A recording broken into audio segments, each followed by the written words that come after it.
In just 10 minutes, uncover the most shocking revelations from Tucker Carlson's 2-hour conversation with Ernst Roets.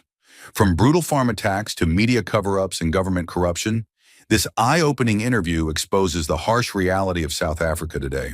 Stay tuned for insights the mainstream media won't tell you. This is a must-watch till the very end. Here are the key takeaways from the podcast.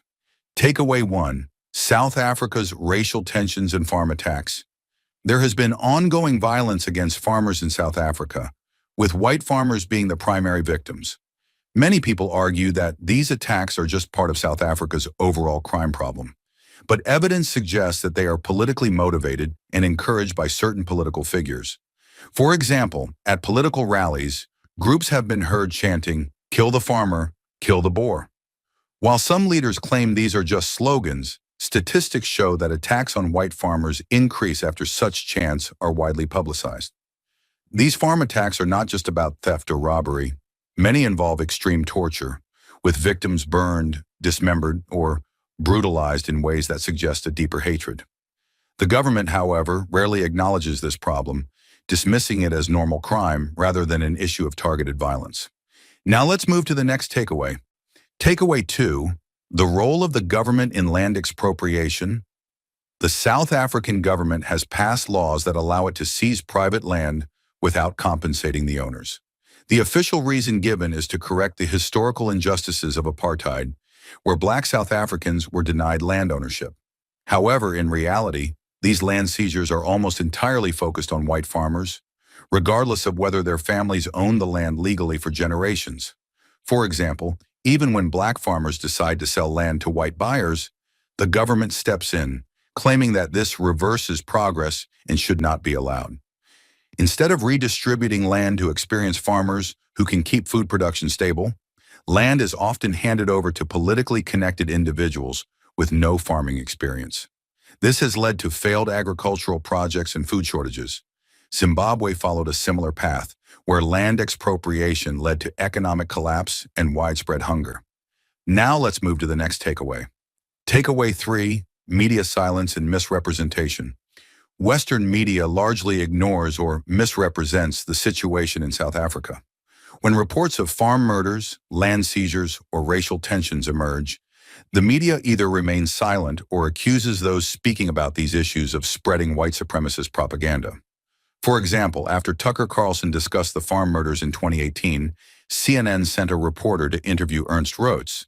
But instead of discussing the crimes, the interviewer focused on whether Roets agreed with Donald Trump and other right-wing figures. South African President Cyril Ramaphosa even denied that farm killings were happening, despite police records proving otherwise. Instead of challenging him, international media outlets defended his statement, claiming it was taken out of context. Now let's move to the next takeaway. Takeaway 4, economic decline and government mismanagement.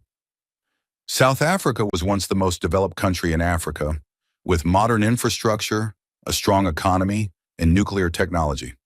However, after years of government mismanagement, nearly every sector is collapsing except tax collection, which remains extremely efficient. For example, South Africa now faces frequent power blackouts due to mismanagement of its energy supplier, Eskom. Corruption and poor planning have left power plants in disrepair. Water supply has also become unreliable, with the mayor of Johannesburg recently telling citizens to simply wait 7 days for their water problems to be fixed. Public hospitals lack medicine, crime rates are among the highest in the world, and the unemployment rate is over 30%. Meanwhile, nearly half the population depends on government welfare to survive. Now let's move to the next takeaway. Takeaway 5, the ideology behind racial policies. There is a controversial academic theory in South Africa that claims white people lack Ubuntu, a term that means humanity or brotherliness. This theory, taught at some universities, argues that if a person does not have Ubuntu, they are not truly human.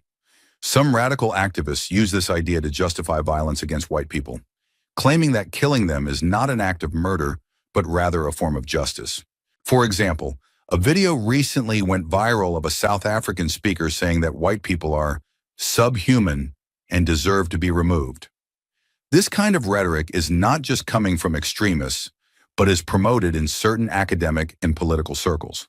Although not all South Africans believe this, the fact that such ideas are accepted in universities is deeply concerning. We're halfway through the video. Thank you for sticking with us this far. If you're enjoying it, please give us a thumbs up and share it in your WhatsApp groups. We'd love to hear your thoughts, so feel free to comment below. To see more videos like this, make sure to hit the subscribe button. Now let's continue with the video. Takeaway 6. Political parties and revolutionary goals. The ruling party in South Africa, the African National Congress, ANC, does not function like a normal democratic government, but as a revolutionary movement with long-term ideological goals. The ANC openly promotes black nationalism and socialist policies, with some of its more radical members expressing hostility toward white South Africans. For example, the ANC's official policy documents describe their long-term strategy as a national democratic revolution. The first phase was to appear democratic and gain international support. The second phase, which they now claim has begun, is to push aggressively for socialist policies, including land confiscation, racial laws, and redistribution of wealth. Now let's move to the next takeaway. Takeaway 7. The weakening of democracy in South Africa. Although South Africa has a democratic constitution, the government often undermines the rights and freedoms it promises.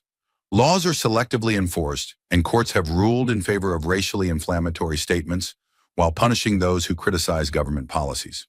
For example, a South African court ruled that chanting "kill the farmer, kill the Boer" is not hate speech, despite its violent meaning.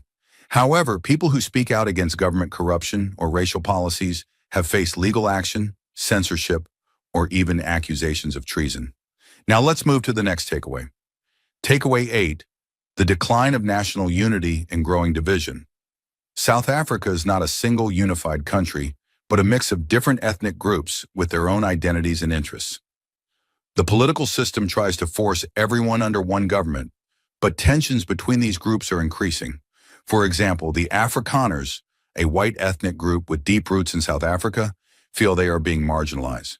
At the same time, tensions exist between black South African groups, such as the Zulus and Xhosas, who have historically been rivals.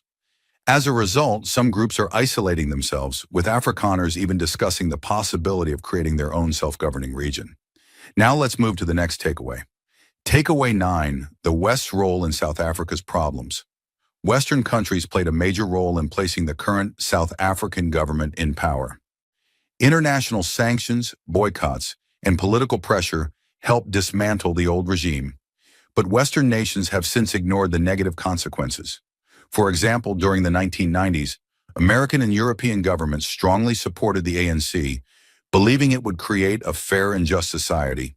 However, they failed to foresee the rise of anti-white sentiment, the collapse of infrastructure, and the growing authoritarianism of the government. Now that these problems are clear, Western governments remain silent, unwilling to acknowledge their role in South Africa's decline. Now let's move to the last takeaway. Takeaway 10. The future of South Africa remains uncertain. Many South Africans believe that the current system is unsustainable. While some hope for political reform, others think the only way forward is for different groups to govern themselves separately. For example, some Afrikaner communities are now organizing their own security, creating independent economies, and looking for ways to self-govern. The town of Orania, an Afrikaner settlement, has been growing rapidly and operates independently from the South African government. However, the media frequently attack such efforts, portraying them as racist rather than a practical solution for a minority under threat. This summary highlights the key issues discussed in the podcast and provides important insights for those interested in the situation in South Africa. Thank you for watching. I hope you found this summary of the Tucker Carlson podcast with Ernst Roets informative. If you're interested in learning more about these topics, I encourage you to watch the full podcast on YouTube by clicking on the link in the description below. If you enjoyed watching this video, please leave a like below and share this video in your WhatsApp groups. You can also discuss about this video by commenting below. To get more such videos in your timeline, press the subscribe button below